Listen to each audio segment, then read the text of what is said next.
Assalamualaikum warahmatullahi wabarakatuh. Halo anak-anak, bertemu lagi dalam pelajaran bahasa Indonesia. Pada video pembelajaran kali ini, kita masih membahas materi mengenai teks laporan hasil observasi. Dengan kompetensi dasar 3.8, menelaah struktur kebahasaan dan isi teks laporan hasil observasi, dan 4.8 menyajikan rangkuman teks laporan hasil observasi yang berupa buku pengetahuan secara lisan dan tulis tentang memperhatikan kaidah kebahasaan atau aspek lisan. Langsung saja kita masuk materi. C. Menelaah struktur dan bahasa teks hasil observasi. Nah, struktur teks laporan hasil observasi ini terdapat 4 bagian. Bagian pertama ada pernyataan umum atau klasifikasi dan definisi di dalamnya. Yang kedua, deskripsi bagian. Yang ketiga, deskripsi manfaat. Dan yang terakhir, ada simpulan. Simpulan ini boleh ada dan boleh juga tidak ada dalam sebuah teks hasil observasi. Nah, untuk lebih jelasnya di sini akan Ibu jelaskan. Struktur umum teks laporan hasil observasi yang pertama ada pernyataan umum atau klasifikasi umum atau definisi umum. Nah, pernyataan umum ini berisi definisi, kelas atau kelompok, keterangan umum, atau informasi tambahan tentang subjek yang dilaporkan. Nah, pernyataan umum ini berisi informasi umum seperti nama Latin, asal-usul, kelas, informasi tambahan tentang hal yang dilaporkan.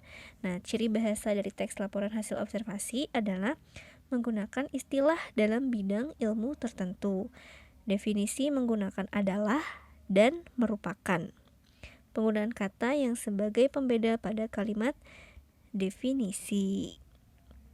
Kemudian yang kedua ada deskripsi bagian. Nah, deskripsi bagian ini berisi apa saja? Berisi perincian bagian-bagian hal yang dilaporkan. Nah, kalau binatang mencakup ciri fisiknya, habitat, makanan, dan perilakunya. Nah, kalau tumbuhan berupa perincian ciri fisik bunga, akar, buah, atau perincian bagian yang lain. Nah, perincian manfaat dan nutrisi juga dipaparkan pada bagian ini. Jadi deskripsi atau bisa dikatakan deskripsi manfaat. Nah, kalau yang dilaporkan berupa objek, deskripsi bagian berisi klasifikasi objek dari berbagai segi dan deskripsi manfaat suatu objek, sifat-sifat khusus objek. Nah, ciri bahasa menggunakan kata khusus dan kalimat-kalimat yang menjelaskan atau memerinci. Nah, deskripsi bagian juga menggunakan istilah dalam bidang ilmu, kata baku, dan kalimat efektif.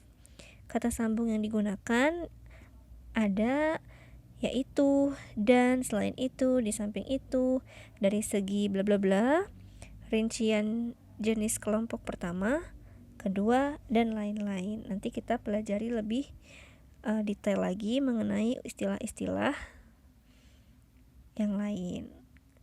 Karena pada teks laporan hasil observasi ini lebih banyak menggunakan istilah dalam laporannya seperti itu. Kemudian yang terakhir ada simpulan. Nah, simpulan ini berisi ringkasan umum dari hal-hal yang dilaporkan. Nah, simpulan ini boleh ada, boleh juga tidak ada dalam sebuah teks hasil observasi. Kemudian, menelaah bahasa pada teks laporan hasil observasi.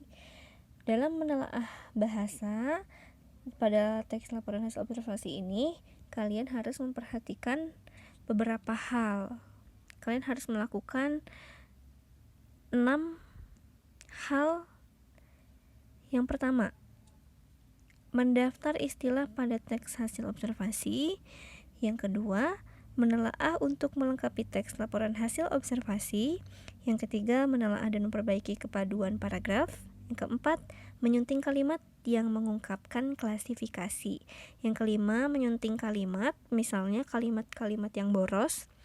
Kemudian yang keenam, menelaah prinsip penggunaan kata, kalimat, tanda baca, dan ejaan. Mungkin untuk lebih detailnya bisa kalian lihat pada buku paket halaman 146 sampai dengan halaman 151. Nanti kalian bisa lebih pahami lagi, bisa kalian baca lagi secara detailnya, karena pada teks laporan hasil observasi ini terdapat istilah-istilah, misalnya seperti istilah biologi, seperti itu. Kemudian, pada laporan hasil observasi ini, kalian juga harus mengetahui penggunaan bahasa yang ada pada teks laporan hasil observasi. Nah, di sini ada yang pertama kalimat efektif. Pengertian kalimat efektif. Nah, kalimat efektif itu apa? Kalimat efektif adalah kalimat yang menggunakan kaidah atau struktur bahasa Indonesia dan pilihan kata baku.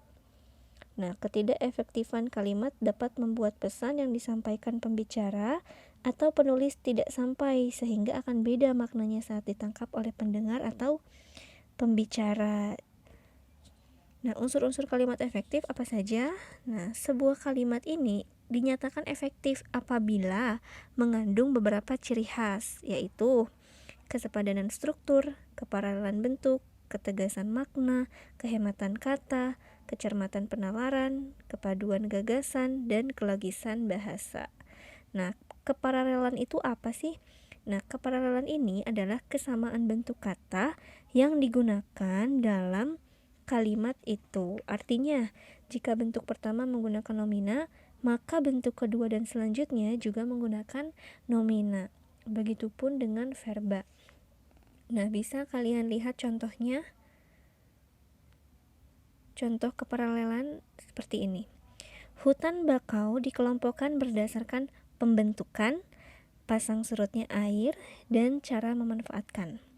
Di sini kurang paralel. Mengapa dikatakan kurang paralel? Karena di sini bentuk pertamanya menggunakan nomina, sedangkan pada bentuk kedua dan selanjutnya di sini menggunakan memanfaatkan. Nah, bisa dilihat di sini kalian untuk pembentukan nih, berdasarkan pembentukan, pasang surutnya air, dan cara memanfaatkan. Di sini ada perbedaan kata pembentukan dan memanfaatkan. Maka di sini dikatakan kurang paralel. Kemudian contoh yang kedua. Nah, di sini kita bisa lihat yang disebut paralel itu seperti apa. Nah, hutan bakau dikelompokkan berdasarkan pembentukan, pasang surutnya air, dan cara pemanfaatan. Nah, di sini ada yang digarisbawahi, yaitu pembentukan dan pemanfaatan. Karena di sini bentuk pertamanya menggunakan pembentukan, maka yang terakhir pula harus menggunakan juga, pemanfaatan. Nah, bisa kalian lihat lagi pada contoh selanjutnya. Di sini ada melindungi. Melindungi pantai dari abrasi, melindungi organisme laut, dan memperbaiki ekosistem pantai. Di sini menggunakan awalan me semuanya. Nah, sedangkan di sini contohnya yang kurang paralel. Itu awalnya ada melindungi pantai, ada perlindungan. Nah, di sini bisa disebut kurang paralel karena di sini ada perbedaan bentuk penggunaan nominanya seperti itu. Kemudian ada prinsip kehematan dalam penggunaan kalimat. Nah, kehematan itu apa? Kehematan adalah hemat mempergunakan kata, frasa, atau bentuk lain yang dianggap tidak perlu. Nah, kehematan ini tidak berarti harus menghilangkan kata-kata yang dapat menambah kejelasan kalimat. Contohnya saja, kita langsung bahas contohnya. Di sini penghematan dapat dilakukan dengan cara menghilangkan pengulangan subjek. Contoh, karena ia tidak diundang, dia tidak datang ke tempat itu. Nah, di sini dikatakan tidak hemat karena ada dua subjek disebut, diulang kembali nih, ia dan dia. bisa kita hemat kalimat ini dengan kalimat seperti ini. Karena tidak diundang, ia tidak datang ke tempat itu. Jadi ada kata yang dihilangkan, ada subjek yang dihilangkan di yang pertama. Nah, karena ianya kita hilangkan saja karena ini pemborosan. Jadi kita cukup ulang kata ia di kalimat yang kedua. Karena tidak diundang, ia tidak datang ke tempat itu. Seperti itu. Kemudian yang kedua, penghematan dapat dilakukan dengan cara menghindarkan pemakaian superordinat pada hiponimi kata. Nah, contohnya, ia memakai baju warna merah. Tidak hemat. Nah, contoh kalimat hematnya seperti apa? Ia memakai baju merah. Jadi, kita hilangkan kata warna. Karena dengan merah saja kita sudah tahu bahwa merah itu adalah sebuah warna. Jadi supaya lebih hemat kita hilangkan kata warnanya. Jadi cukup ia memakai baju merah, seperti itu.